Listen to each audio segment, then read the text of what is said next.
Jack Benny, with Mary Livingston, Phil Harris, Rochester, Dan Mustang, and yours truly, Don Wilson. And now, ladies and gentlemen, once again we take you out to Jack Benny's home in Beverly Hills.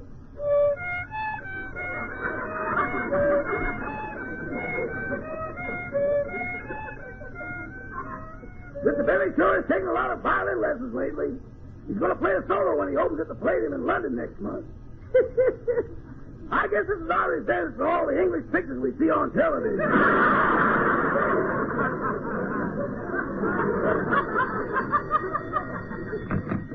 Hello, Mr. Benny's residence. On stage, screen, radio, television, and any other profitable enterprise.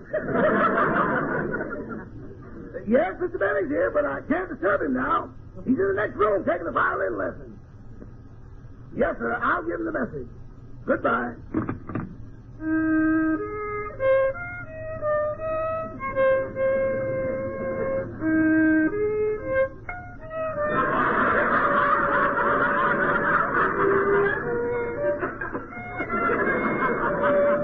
I wonder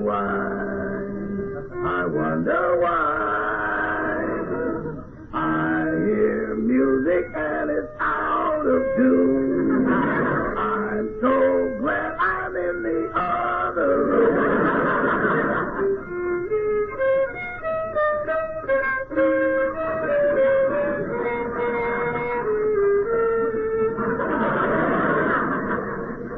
Oh, Rochester.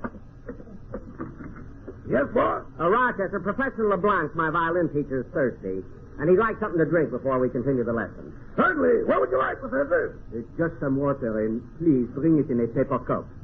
Why not a glass? I do not want to be tempted to break it and cut my wrist.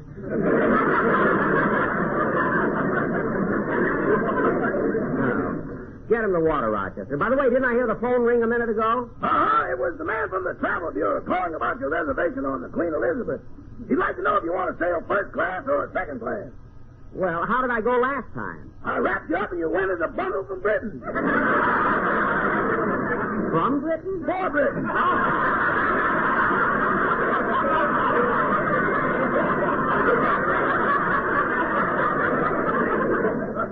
Well, never mind. I'll call the Travel Bureau myself, Roger. Okay. And now, Mr. Benny, please to play the exercises again. But, Professor LeBlanc, I've been playing the exercises so much. Can I play something else? Mr. Benny, I am only a French violin teacher. I do not know your language too well, but this much I do know. May you play something else? Yes. Can you play something else? No.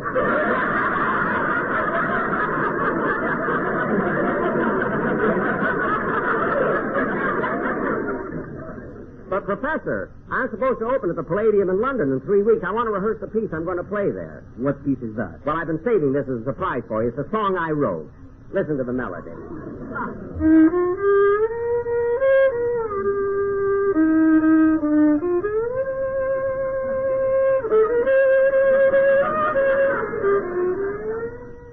Wait, Mr. Benny. Huh? One cannot judge a song by the music alone. Let me hear the words. Oh, the words? Okay, certainly. When you say I beg your pardon, then I'll come back to you. When you ask me to forgive me, Mr. Benny, huh? This song of yours, it is supposed to be a romantic ballad? Yes. Well, perhaps I can help you with the lyrics. You see, French is the language of lovers. The lyrics might sound better that way. Oh, yeah, I never thought of that. Well, how would it go, then? Listen. Quand vous dites pardonne-moi, je reviendrai à toi. Quand vous demandez mon pardon, je vous donne. Quand l'oiseau... No, even in French it stinks.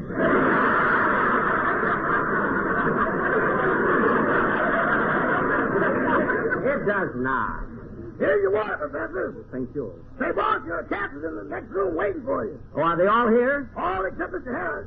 Well, I better go in and talk to them. Will you excuse me a few minutes, Professor? Gladly.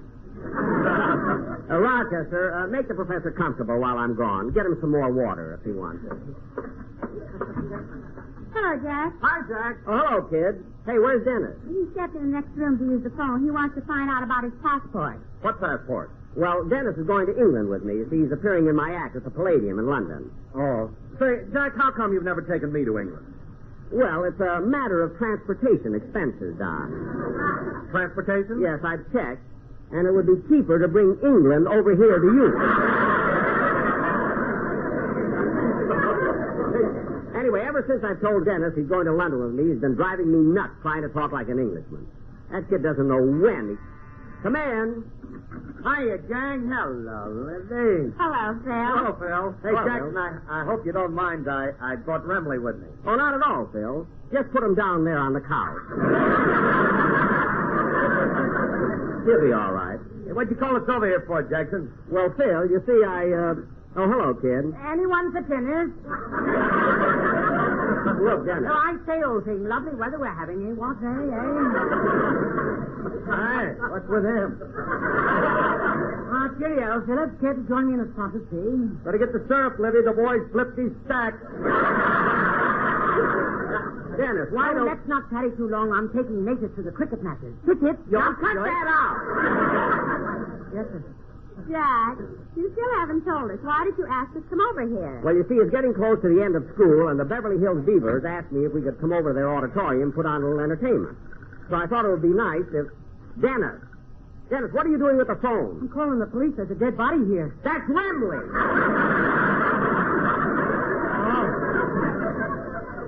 Phil? Yeah? You better feel Frankie's pulse. Maybe Dennis is right. Nah, he's okay. He's okay. What do you mean, okay? Look at Wembley's face. I never saw such a color. It looks plaid. That's right. I had him painted. Painted? If I got to go around carrying him over my arm, I want people to think he's an overcoat.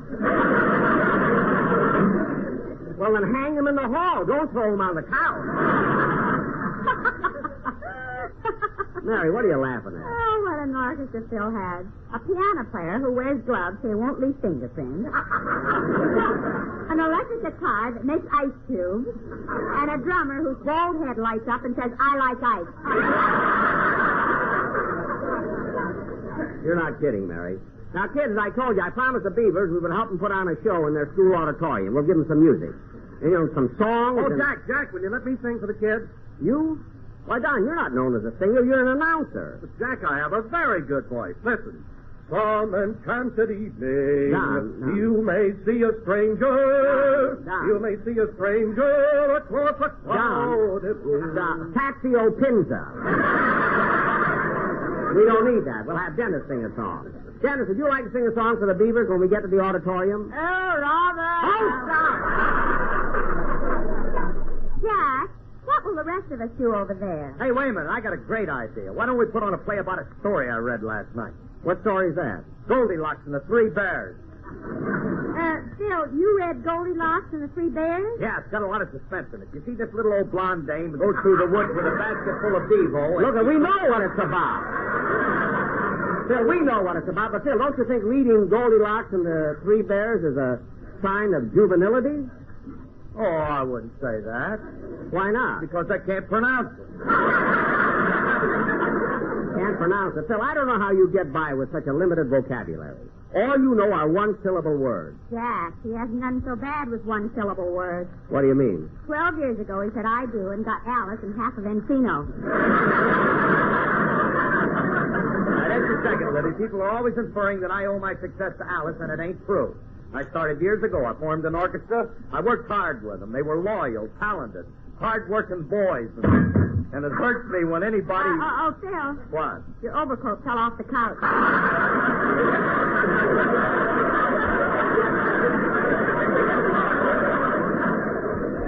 Yeah, put them back on. Okay. Answer that, will you, Don? Oh, sure, Jack. Hello?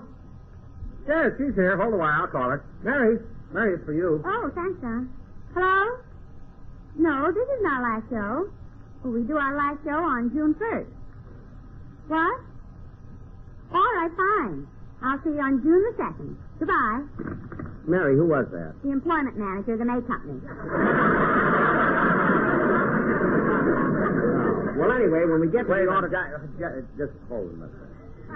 Livy, you mean the minute we get off the air, you're going to work for the May Company? Yes, I'm lucky. You've heard me talk about Blanche, the girls who are at the lingerie counter. We? Well...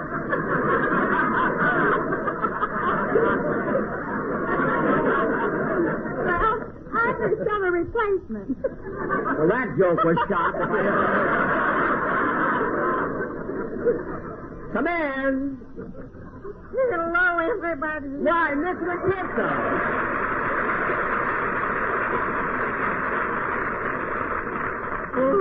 Excuse my intrusion, Mr. Denny, but could you please give me a couple tickets to your television show next Sunday? Oh, certainly. Here you are. Thank you. Mr. Kitzel, I haven't seen you for quite a while. Well, I was out of town for 2 weeks. I just got back yesterday.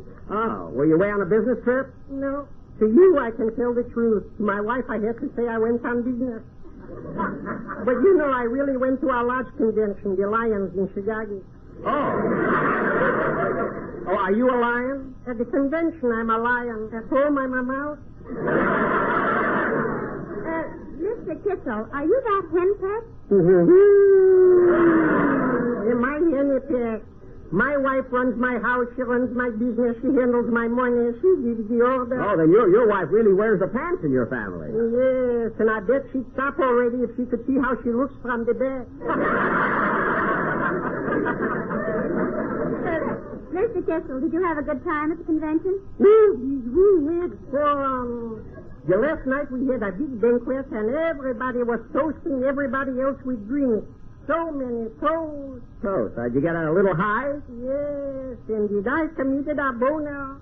3 times I danced with the lodge president's wife. Well, what's wrong with that? He was dancing with her, too. No. Well, I got to be running along, and thank you very much for the ticket. And I'll be watching you next,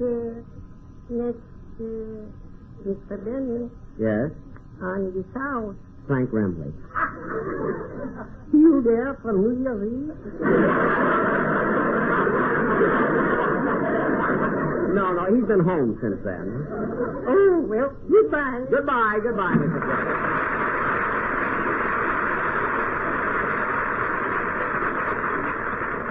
Now, kids, getting back to the show we're going to do for the Beavers, I'll play my violin, and Phil, I want your orchestra to accompany me. Yeah, they'll be there, Jackson. I know they'll be there, but Phil, these kids have delicate eardrums.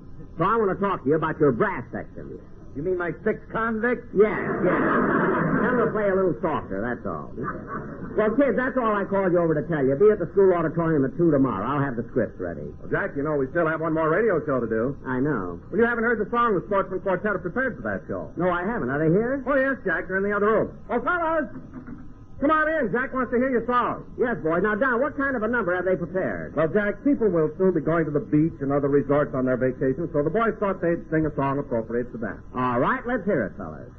By the sea, by the sea, by the beautiful sea, you and I, oh, how happy we'll be. When big waves come rolling in, we will dance our sin. And we'll float and fool around the water. Over and under and then up for air. Mars rich, so now why will we care?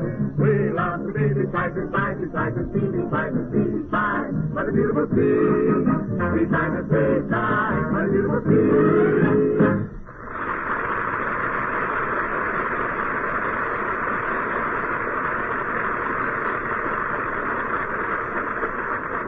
Well, Don, that song will certainly be appropriate for our last show, as everybody will soon be leaving for their vacation. Mr. Benny, I'm kind of excited about going to England with you. You are? Well, Dennis, you'd better start packing for the trip. I will. And you know something, Mr. Benny? What? When we get to London, the first place I'm going to go to is Buckingham Palace. Well, that is an interesting place. Yeah, I can't wait to see those little babies that guard it. Babies? Dennis, what makes you think that little babies guard Buckingham Palace? I read someplace that every few hours they have to change the guard. Dennis, how can you be so stupid? Don't you know that... Come in. Hello, Mr. Benny. Oh, look, it's my mother. Well, at least you know your own mother. Sure, I've seen her on television. Well, it's nice of you to drop in, Mrs. Day. Sit down. This isn't a social call. I'm here to talk about Dennis. I want you to take good care of him while you're over in England. Oh, I will. I want you to see that he eats well, keeps good company, and I want you to put him to bed every night at 9 o'clock.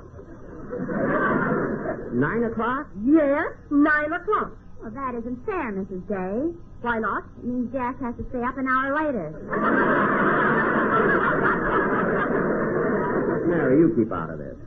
Mr. Benny, I want you to see that my Dennis is dressed warmly at all times, that he eats the proper food, that he doesn't talk to strangers, and that he looks both ways before he crosses the street. Oh, for heaven's sake, Mrs. Day, why do we have to do all of that? After all, Dennis is grown up. Yes, but he's still my baby. He's my only child. He's all I've got. You know, it's a mistake for a mother to have only one child. She ought to have 4 or 5. Well, why didn't you? If he hadn't been the first one, I would have. I know what you mean. I'll take very good care of Mrs. Day. Well, see that you do. Come on, Dennis. Coming later. Goodbye, Mrs. Day. Goodbye.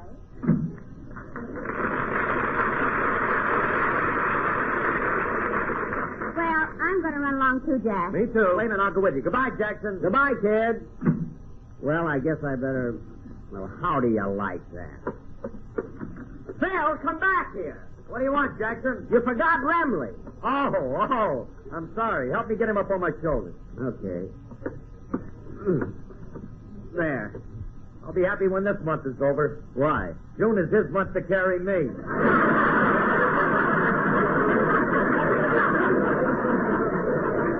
No. So long, Jackson. Goodbye, Phil. See, there was something... Now I'll get it. Hello? Hello, Mr. Benny? Yes? This is the head of the CBS makeup department calling. I have my staff standing by to make you up for your television show. Well, wait a minute. I don't go on for a week yet. Well, it doesn't give us much time, does it?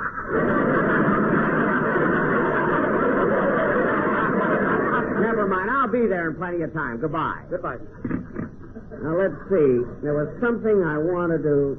Oh, yes. I have to get some money to do some shopping before I leave. Rochester, I'm going down to my vault. Yes, sir. Give Ed my regards. I will. See, in a way, I feel kind of sorry for poor Ed. Down there alone in the vault all these years. The moat looks pretty full. Gosh, look at these crocodiles. They really live a long time. Look at that big one, how old and wrinkled he is. They say you can tell a crocodile's age by counting the rings in his tail. Let's see. He's only 39. Well, I better go on into the vault.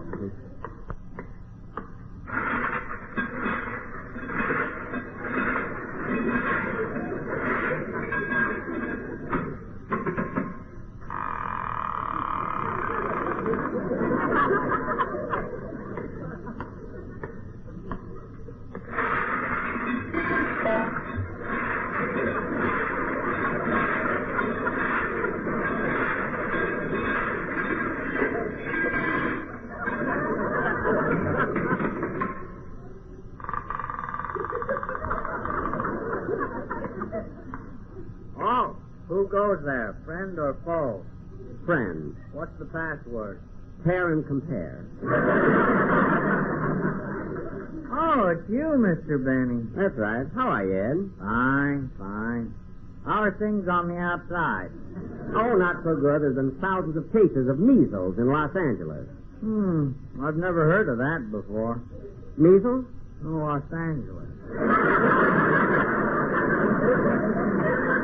Well, Los Angeles is a city that has been built since you've come down here, you see. Oh. Nice of you to come down to visit me, Mr. Benny. Well, this isn't a social visit. I'm here on business. Oh. How much money are you going to put in the vault? No. I'm taking some out. My, this is exciting. You see, I have to do a lot of shopping because next week I'm going to England. Oh, that should be fun. It's really a business trip, but I expect to enjoy myself during the 5 days on the ocean. Ocean? Yes. Well, don't sail too far. You might fall off the edge. No, Ed. They proved that it's round. Well, I think I'll open the safe. Now, let's see. The combination is right to 45, left to 60, back to 15, then left to 110. There.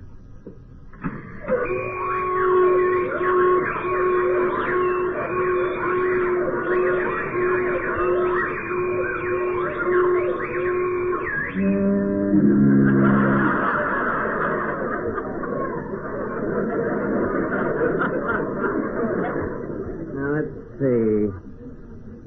How much do I want? There, that ought to be enough money. Well, I better go now. Bye, Mr. Benny. Goodbye, Ed. Goodbye, Mr. Benny.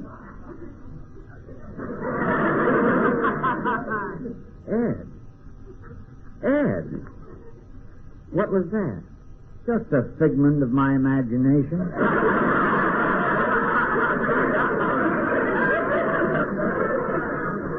Oh, well, goodbye, Ed. Goodbye, Mr. Benny.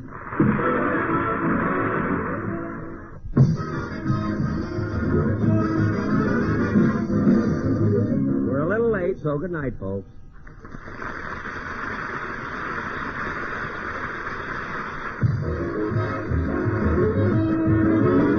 The Jack Benny program is written by Sam Perrin, Milt Josephsberg, George Balzer, John Tackerberry, Al Gordon, Hal Goldman, and produced and transcribed by Hilliard Marks.